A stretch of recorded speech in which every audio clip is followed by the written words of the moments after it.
Salut Paperboy, bienvenue. Aujourd'hui ça va être une vidéo un peu spéciale, un petit peu atypique, car le sujet de cette semaine c'est que chacun vous raconte des choses sur lui-même que vous ne savez pas. Donc pour moi j'ai décidé de vous dévoiler ma bibliothèque, car je suis assez littéraire, j'aime beaucoup lire. Des choses très variées et je collectionne aussi certains types de livres dans des boutiques d'occasion où je vais souvent à Emmaüs aussi chercher plein de bouquins. Donc voilà, et pour illustrer un peu ces quelques images, je vais vous lire un texte qui est extrait d'un livre qui s'appelle Le livre et ses espaces. C'est un livre de Marc Perelman. Et l'extrait que je vais vous lire est intitulé L'espace de la collection et est écrit par Nadia Sefou. J'espère que je prononce bien.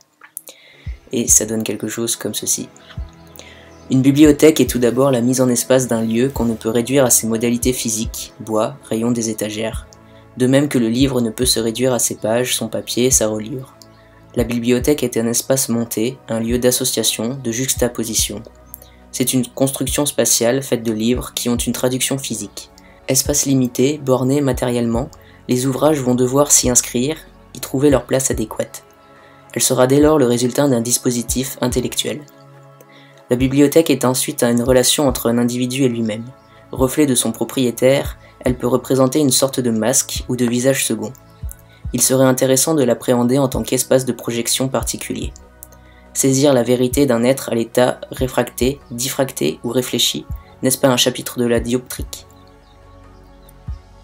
Une bibliothèque contient par ailleurs des ouvrages donnant accès à une multiplicité d'espaces, intérieurs, extérieurs, visibles et invisibles. Cette imbrication d'espaces permet la rencontre, voire la coïncidence. Les ouvrages sont autant de morceaux de monde, de fragments. La bibliothèque contient le monde démultiplié. C'est un point nodal, à partir duquel on peut tracer une infinité de déambulations. Elle est loin d'être un espace fini, limité, elle ouvre la porte à l'imaginaire. C'est le paradoxe d'un lieu aux lignes arrêtées, mais qui offre en même temps une ouverture à une infinie perspective de pensée. Parce que la forme est contraignante, l'esprit jaillit plus intense, écrivait Baudelaire dans l'art romantique. Espace du livre, au pluriel, espace du texte, plasticité.